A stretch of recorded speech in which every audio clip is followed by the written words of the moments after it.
Welcome to Nasdaq Trade Talks. I'm Jill Malandrino, global markets reporter at Nasdaq. Joining us for this segment, we have Kelsey Robinson. She is a senior partner with McKinsey to discuss findings of consumer behavior as part of McKinsey's latest Consumer Pulse survey conducted in July 2022. And it reveals that the complexity of U.S. sentiment during these uncertain times, particularly among the endemic and inflation, is at top of mind for consumers. Kelsey, it's great to have you with us. Welcome to Trade Talks. Thanks for having me. What are the key takeaways from the report's findings? I think the headline is, it's actually not all dismal. So I think you hit it on the head, Jill. There's a lot of uncertainty right now. So on one hand, you have incredible pessimism. So we saw that there's 2x the pessimism right now with the US consumer as compared to at the beginning and throughout COVID. So their outlook is very, pessimistic.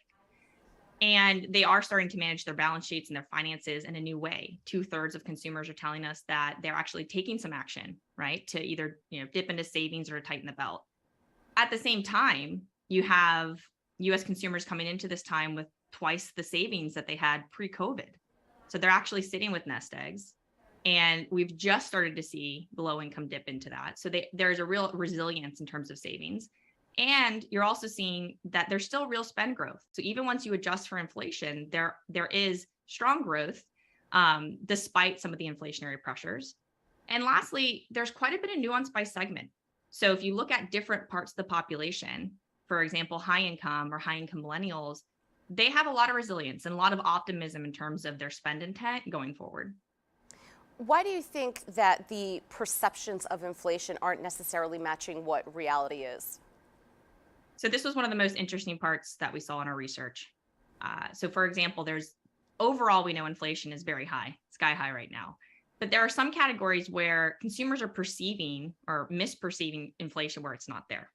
So for example, categories like consumer electronics, toys and baby supplies, skin care and makeup, those categories actually have less than 2% CPI increase, less than 2% inflation, which is quite low.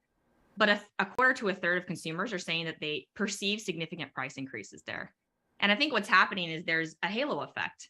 Overall, there are a lot of headlines and a lot of discussion around the reality of essentials, gasoline, groceries, some of the categories where inflation has been sky high and real. But that is actually kind of seeping into the perception and mindset of consumers across the board, even in categories where it's not present. What are some changes that are happening in consumer behavior because of this increase in pessimism? So first, they are tightening the belt. So they are starting, 2/3 of consumers are saying they're making some moves to manage their balance sheet in a different way.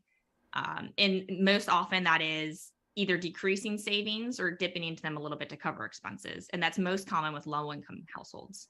Second is there's a lot of trade down behavior. So trade down in two flavors on essentials. So think of groceries or gasoline. Especially in the essential grocery categories, consumers are actually managing how much they buy and where they buy it. So they might be buying different quantities, different pack sizes, even to get a lower overall unit cost or just to buy fewer so they have a lower grocery bill. In discretionary categories, they're delaying purchases a little bit more. So we're seeing, especially the low-income consumer say, hey, when it comes to categories like footwear, apparel, other things that I don't absolutely need, I might delay some of those purchases right now as a way to manage my financial situation. And we do see that about 3/4 of consumers are doing some form of that trade down behavior that I just spoke about. What do you think causes a disparity in economic consumer sentiment across the different generations? Yeah, it's so interesting. So I mentioned 2/3 of consumers are concerned about inflation. But if you break that down by generation, it's even more notable than income. So baby boomers, 3/4 of them are concerned. So much higher than the average. Gen Z, 42%, much lower. And what you see with Gen Z is there's other things that are top of mind for them. So things like, personal safety and gun rights, abortion, the other things that are in the headlines right now, some of the personal topics. But there's this real disparity between the generations in terms of concern for inflation. What's interesting is, one, I think part of that is what they've lived through before or haven't.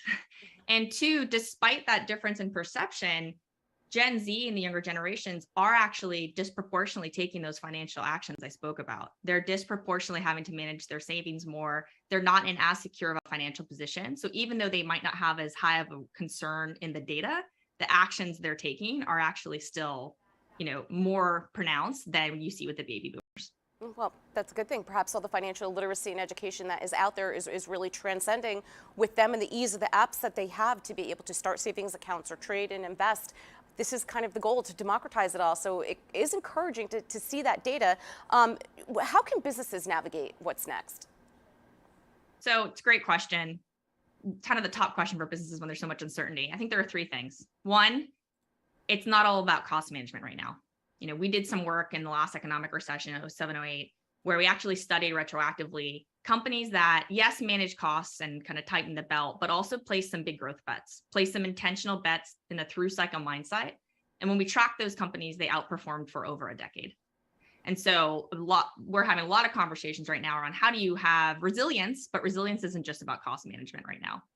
Second, I think really knowing your consumer and your category. The insights I just shared, it's not a one size fits all story right now. So if you're serving the high income millennial family or a low income segment, or all of them, how do you really get to a more nuanced approach? And how do you think about what they're going through and how they're making their decisions right now? Because it's very different than how they were making their decisions 6 months ago.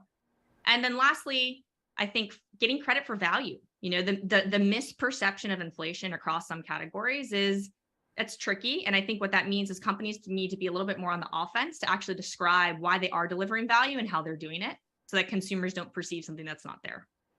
All right, Kelsey, amazing insight from the Consumer Pulse Survey. As always, thanks for joining us on Trade Talks. I'm Jill Malandrino, Global Markets Reporter at Nasdaq.